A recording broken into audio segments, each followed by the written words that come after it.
Assalamualaikum warahmatullahi wabarakatuh. Perkenalkan, saya Regita Suwarno. Di video ini saya akan menjelaskan mengenai mata kuliah biokimia.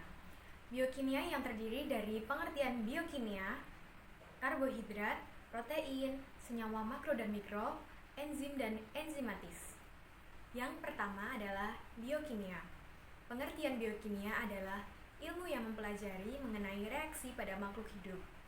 Pembahasan biokimia dibagi menjadi 3 topik. Yang pertama adalah struktur biokimia yang terfokus pada struktur molekul penyusun makhluk hidup yang berkaitan dengan struktur molekul dan fungsi biologi penyusun makhluk hidup. Yang kedua adalah proses metabolisme yang terjadi pada makhluk hidup dan regulasi energi yang terlihat. Yang ketiga ada informasi biokimia yang berhubungan dengan proses kimia, senyawa penyimpan, dan mentransmisikan informasi biologi yang disebut sebagai pewarisan sifat sel. Yang B adalah karakteristik makhluk hidup dibagi menjadi 5 macam. Yang pertama adalah makhluk hidup tersusun atas sel. Yang kedua ada makhluk hidup mengalami pertumbuhan dan perkembangan. Yang ketiga ada makhluk hidup melakukan metabolisme. Yang keempat, makhluk hidup memberikan respon pada lingkungan. Yang kelima, makhluk hidup mempunyai komponen beradaptasi dengan lingkungan. C. Peranan biokimia dalam kehidupan. Peranan biokimia dalam kehidupan tidak dapat dipisahkan dari kehidupan manusia untuk menjadi lebih baik. Berikut merupakan peranan biokimia yang dibagi menjadi beberapa bidang kehidupan. Yang pertama adalah bidang kedokteran, kesehatan, dan farmasi.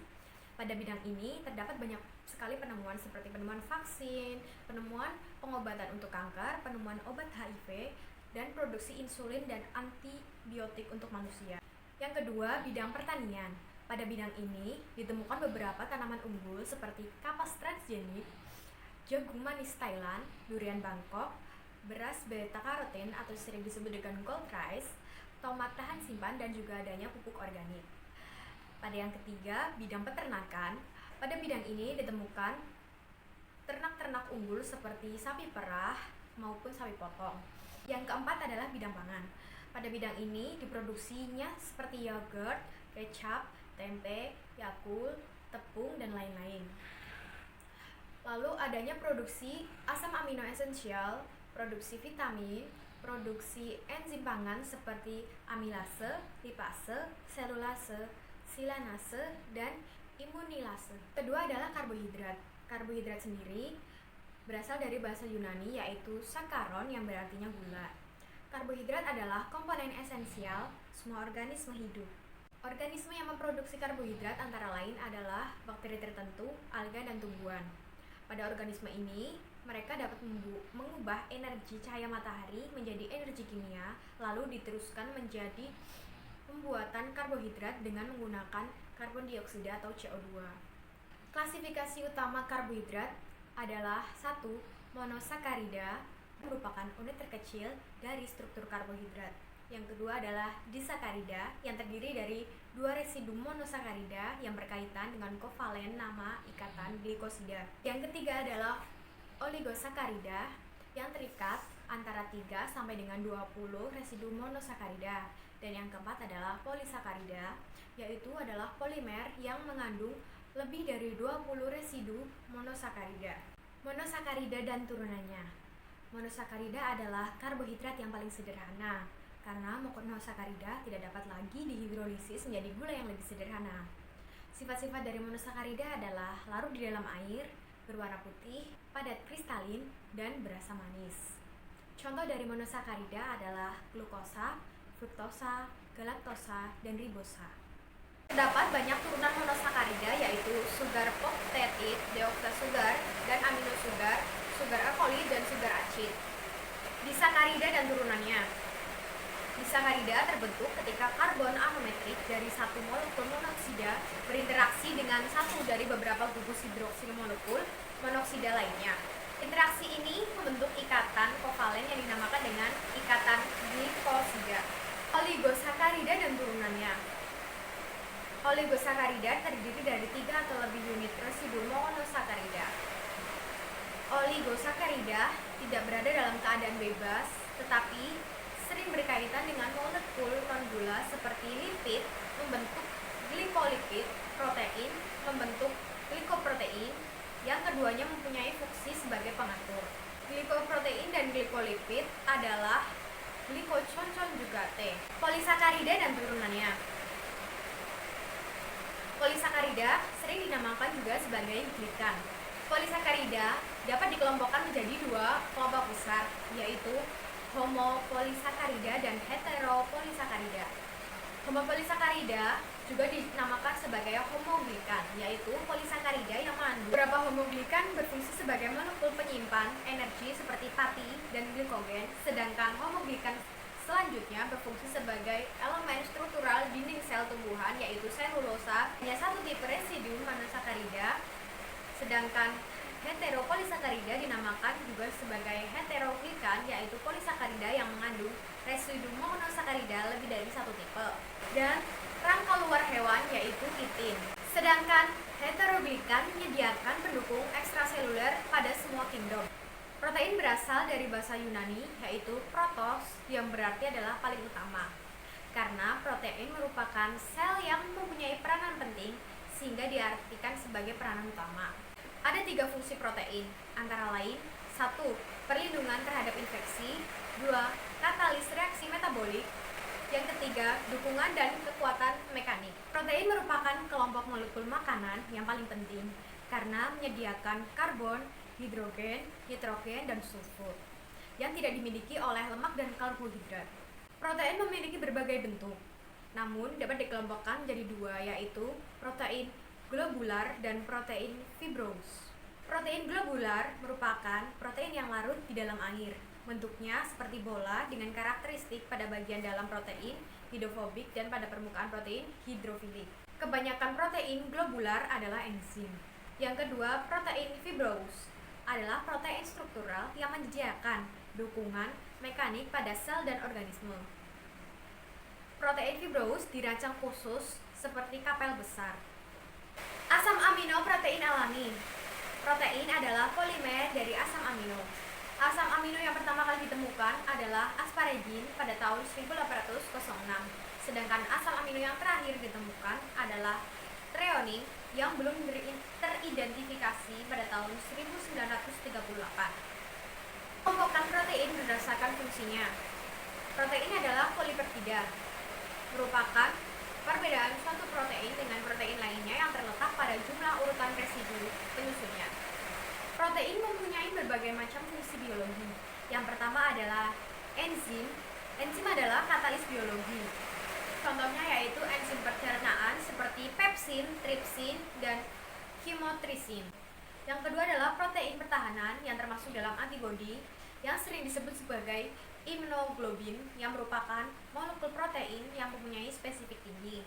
Yang ketiga, protein transport yang membawa material dari satu tempat ke tempat lainnya di dalam tubuh. Yang keempat, protein pengatur yang mengontrol banyaknya aspek dari fungsi sel termasuk dalam metabolisme dan reproduksi. Yang kelima, protein struktur yang menyediakan pendukung mekanik untuk sebagian besar binatang dan menyediakan penutup luar. Yang keenam adalah protein penggerakan yang diperlukan untuk semua bentuk penggerakan. Yang ketujuh, protein nutrien yang menyediakan asam amino untuk embrio pada janin. Kedelapan adalah protein pada permukaan sel yang dapat bertindak sebagai reseptor untuk berbagai macam ligan dan sebagai modifier interaksi sel dan sel. Tingkatan struktur protein.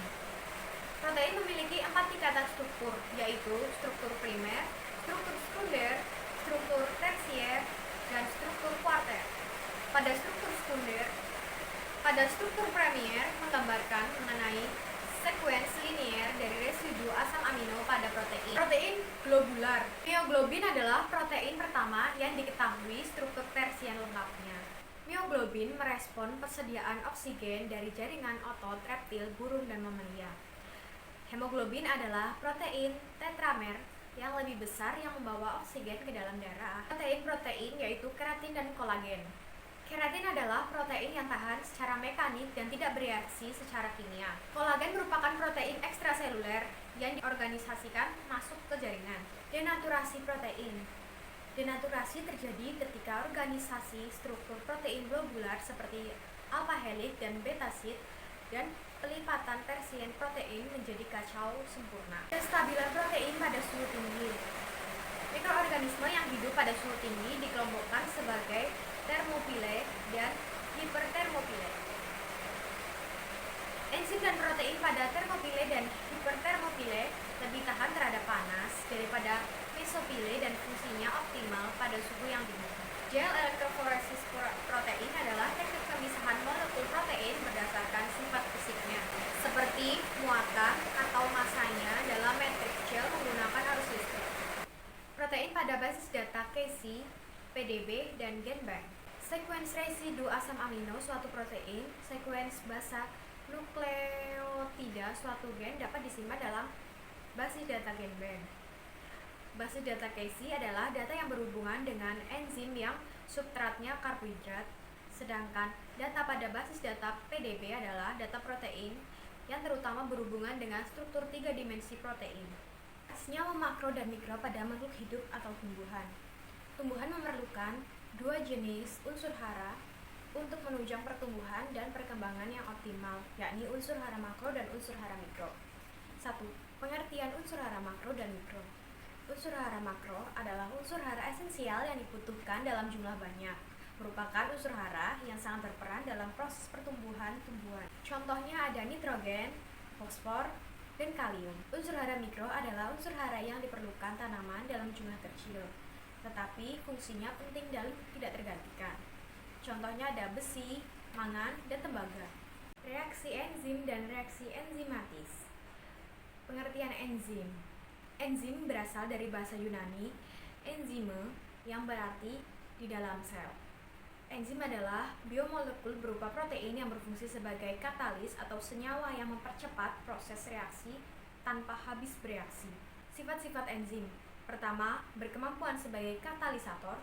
Kedua, bekerja secara spesifik dan selektif. Ketiga, kemampuan untuk daur ulang atau regulasi. Keempat, enzim bersifat termolabil.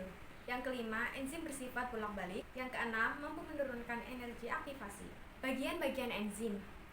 1. Ada haloenzim yang mempunyai gugus protein termasuk golongan enzim majemuk. 2.